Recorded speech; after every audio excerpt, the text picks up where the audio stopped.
രാമായണം അയോധ്യാകാന്ഡം 13-ാം ദിവസം. ഭരതൻ ദുഃഖവിഹ്വലനായി ഭൂമിയിൽ വീണ് വിലപിക്കുവാൻ തുടങ്ങി. അച്ഛാ, ദുഃഖസമുദ്രത്തിൽ എന്നെ ആഴ്ത്തിയിട്ട് അങ്ങെവിടെ പോയി? ഗുണനിധി, എന്നെയും രാജ്യഭാരവും രാഘവന്റെ കയ്യിൽ സമർപ്പിക്കാതെ ഞങ്ങളെ പിരിഞ്ഞങ്ങ് എവിടെ പോയി? ഞങ്ങൾക്കിനി ഉടയവരായി ആരുണ്ട്? പുത്രൻ ഇങ്ങനെ കരയുന്നത് കേട്ട് കൈകേയി ഭരതനെ എഴുന്നേൽപ്പിച്ച് കണ്ണുനീര് തുടച്ച് ആശ്വസിപ്പിച്ച് മാതൃവാക്യങ്ങൾ കേട്ടിട്ട് ദുഃഖത്തോടെ ഭരതൻ ചോദിച്ചു, അമ്മേ, അച്ഛൻ മരിച്ചിരുന്ന സമയത്ത് ഒന്നും പറഞ്ഞില്ലേ?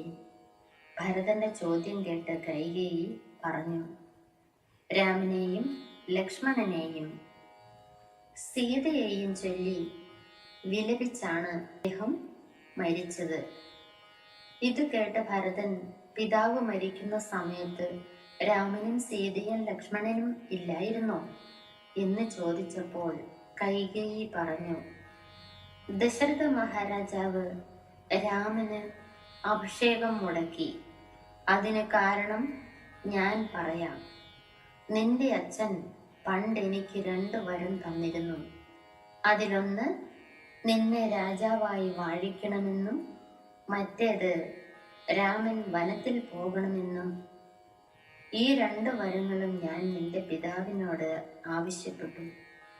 സത്യപരായണനായ രാജാവ് രാജ്യം നിനക്ക് തരികയും രാമനെ കാനനത്തിലേക്ക് അയക്കുകയും ചെയ്തു. സീത പാതിവൃത്യനിഷ്ഠയോടുകൂടി ഭദ്രസമേതം ഗമിച്ചു. ലക്ഷ്മണനും രാമനെ അനുഗമിച്ചു. അവരെ പറ്റി ചിന്തിച്ച് രാമ രാമ എന്ന് ജപിച്ചുകൊണ്ടാണ് നിന്റെ പിതാവ് ദേവലോകം പ്രാപിച്ചത്. ഭരതന്റെ വിലാപം. ദുഃഖ സമുദ്രേണ നിമജ്ജമായേതൊരു ദിക്കിനു പോയതു ഭൂപതേ, എന്നെയും രാജ്യഭാരത്തെയും രാഘവൻ തന്നുടെ കയ്യിൽ സമർപ്പിയാതെ പിരിഞ്ഞെങ്ങു പോയിക്കൊണ്ടു പിതാവേ ഗുണനിധേ. ഞങ്ങൾക്കു ആരുടെയോരായിനി ദൈവമേ, പുത്രനീ വണ്ണം കരയുന്നതു നേരം ഉദ്ധാപ്യ കൈകേയി കണ്ണുനീരും തുടച്ചാശ്വസിച്ചിടുക. മുഖേന കിം ഫലാ ഈശ്വര കൽപ്പിതമെല്ലാം അറിക നീ.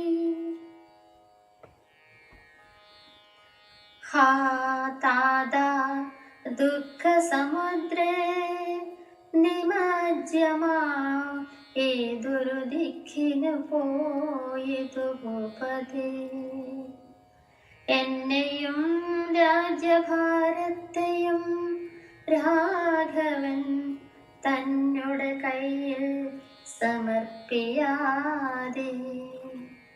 പിരിഞ്ഞങ്ങ് പോയിക്കൊണ്ടു പിതാവേ ഗുണനിധേ. ഞങ്ങൾക്കു ആരുടെയോരിനി ദൈവമേ, പുത്രനീ വണ്ണം കരയുന്നതു നേരം ഉദ്ധാപ്യ കൈകേയി കണ്ണുനീരും തുടച്ചാശ്വസിച്ചിടുക. ദുഃഖേന കിം ഫലമീശ്വര കൽപ്പിതമെല്ലാം അറിക നീ. അഭ്യുദയം വരുത്തിയിടിനെ ഞാൻ, തവ ലഭ്യമെല്ലാമേ ലഭിച്ചതറിക നീ. മാതൃവാക്യം സമാകർണ്യം ഭരതനും ഖേദപരവശ ചേതസാ ചോദിച്ചു